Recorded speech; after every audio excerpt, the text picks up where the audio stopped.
Praise lord.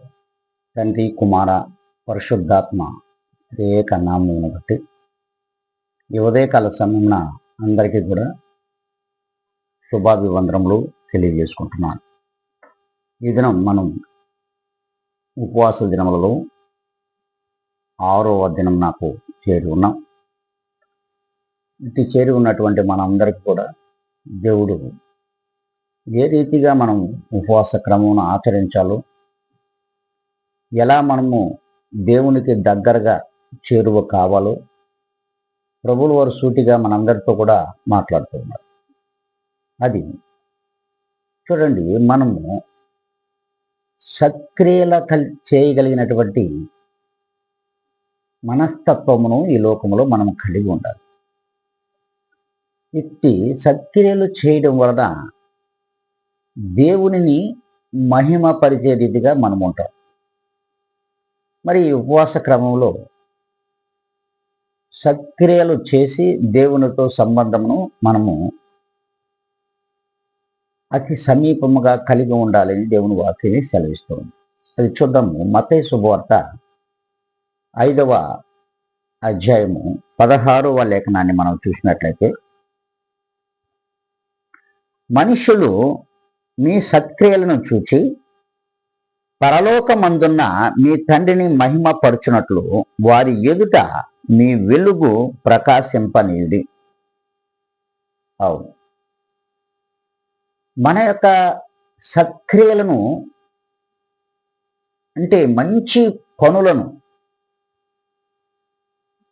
మరి బయట వెలుపటి మనుషులు చూడాలి.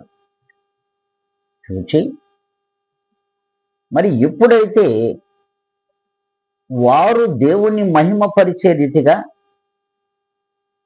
మన యొక్క మంచి పనులు వారికి కనబడతాయో, అప్పుడు వెలుపటి మనుషులు అంటే దేవుని నమ్మని విశ్వసించని మనుషులు దేవుని మహిమపరుస్తారంట.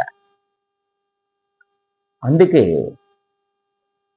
విశ్వాసుల యొక్క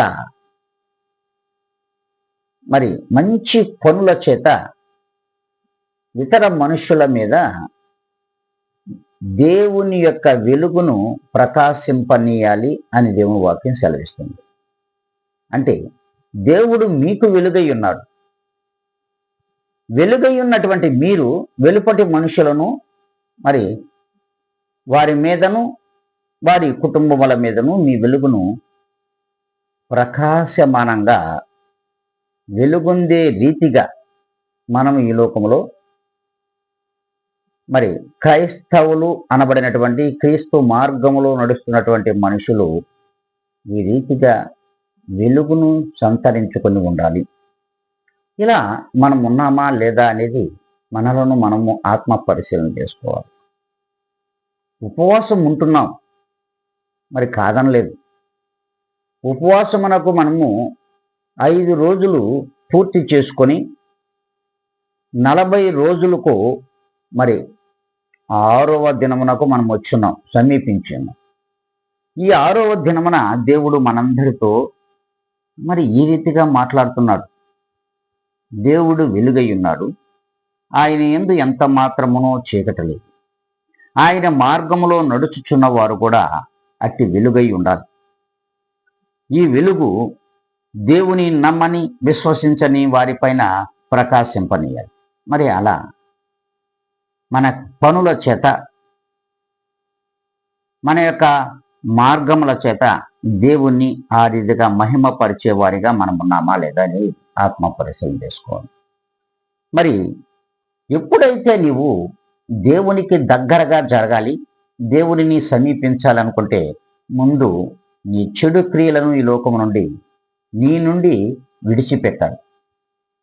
లోకమునకు సమీపము కాకూడదు. దేవునికి దగ్గరగా బ్రతుకుతున్నామనే కానీ మన క్రియలు మాత్రము లోకానుసారంగా ఉన్నాయి. అందుకే నీ క్రియలు చెడ్డవైనప్పుడు ఖచ్చితంగా దేవుని నీవు మహిమపరచలేవు. అంతేకాదు, దేవుని నామమునకు దూషణ తీసుకొస్తావు. అందుకే అన్యుల ఎదుట నా నామము దూషణ పాలవుతుంది నీ క్రియల వలన అని దేవుని వాక్యం సెలవిస్తుంది. మరి దేవుణ్ణి మహిమపరచాలి. దేవుణ్ణి మహిమపరుస్తూ ఈ లోకములో నీవు జీవించినట్లయితే నీ మార్గమును అనేక మంది దేవుని ఎరగని బిడ్డలు అనుసరిస్తారు. నీ క్రియలను అనుసరిస్తారు, నీ ప్రవర్తనను అనుసరిస్తారు. నీ యొక్క మార్గమును కూడా వారు అన్వేషించేదానికి మరి ఖచ్చితంగా నిశ్చయముగా వారు ఒక నిర్ణయమునకు వచ్చుంటారు. మరి అలా ఉన్నామా మనము అనే దాన్ని ఒక్కసారి మనం జ్ఞాపకం చేసుకోవాలి. చూడండి, ఇప్పటి వరకు మనమైతే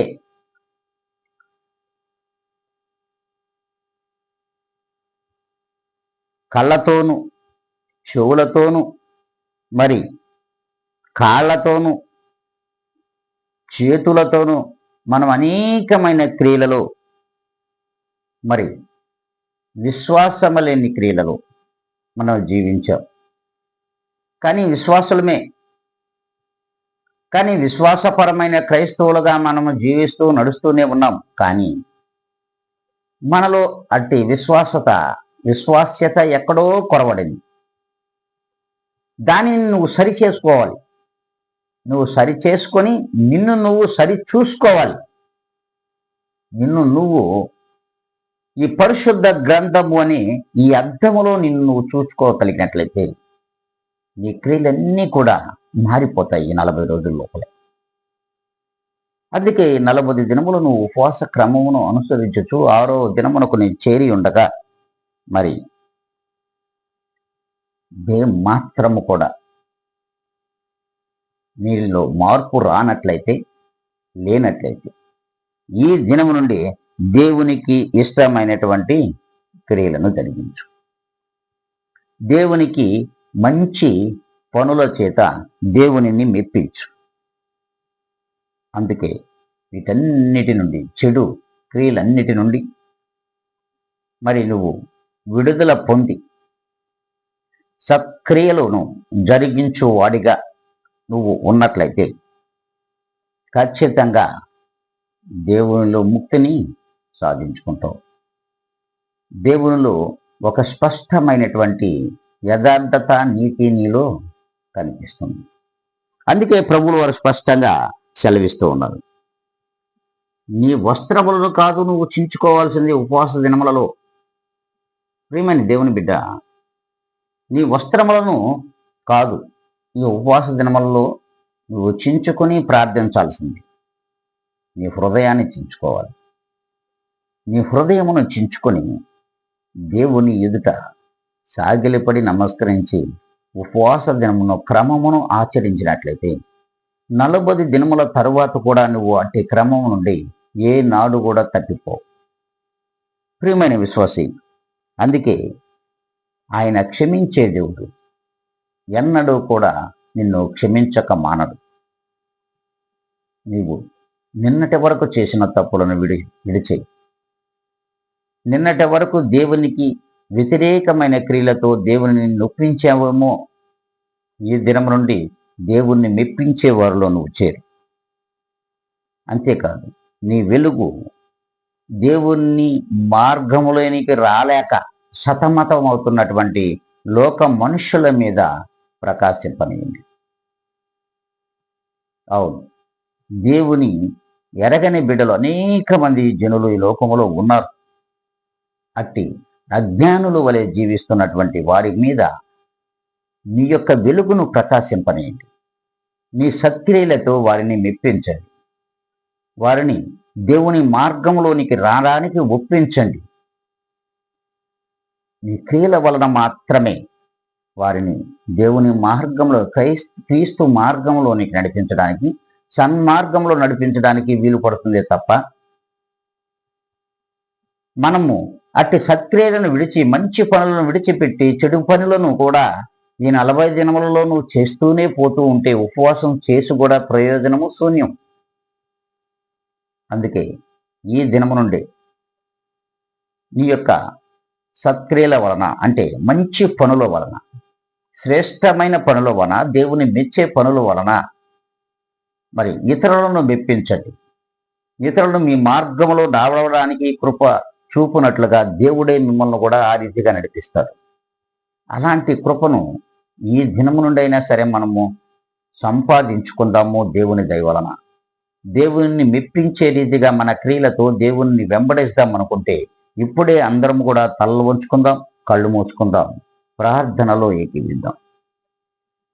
మహాగణుడ, పరిశుద్ధుడ, ప్రేమ స్వరూపి, అవును ప్రభువా, మీ యొక్క క్రియల వలన ఈ లోకములో సర్వలోక జనులను కూడా మీరు మెప్పించావు ప్రభువా. మీ మార్గము ఎంతో సరళమైనది. అవును ప్రభువా, మీ మార్గము యథార్థమైనది, సత్యమైనది, నీతివంతమైనది. మీ క్రియలు ఈ లోకములో అత్యంత శ్రేష్టమైన క్రియల చేత జనులను మెప్పించారు. మీ మార్గములో అనగా సన్మార్గములోనికి నీవు నడిపించుకున్నావు మా ప్రభువా.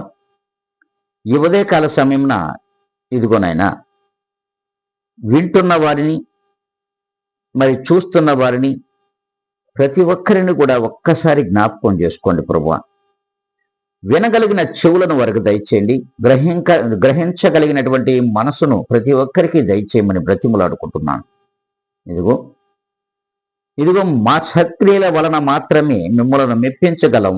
ఉపవాస క్రమమును మేము ఆచరించగలం. ఈ ఆచరించుతున్నటువంటి ఉపవాస క్రమంలో ప్రతి ఒక్కరిని నాయనా మీరు పేరు పేరున జ్ఞాపకం చేసుకొని ఎక్కడైనాను ఎవరైనాను అట్టి మంచి పనులు చేయలేక, శ్రేష్టమైన పనులను చేయలేక ఎవరైతే వెనుకబడిపోతున్నారో అట్టి వారిపైన మీ కృప చూపి మీ ఆత్మను వారిపైన కుమ్మరించమని బ్రతిములు ఆడుకుంటున్నాను. ఇదిగోనన్నా కొద్ది మాటలు మీ వినికిడిలో, అవును ప్రభువా, మమ్మలను జ్ఞాపకం చేసుకోమని ఈ ఉదయకాల సమయంలో మీ కనుదృష్టిని వీక్షించున్న ప్రతి ఒక్కరి మీద ఉంచమని, నా ప్రార్థనను మీరు ఆలకించమని బ్రతిమలాడుకుంటూ జీవాధిపతి అయిన యేసుక్రీస్తు యొక్క గొప్ప ఘనమైనటువంటి నామమున అడిగి వేడుకొని ప్రార్థించి పొంది ఉన్నాము మా ప్రియ గొప్ప పరలోక తండ్రి. ఆమేన్.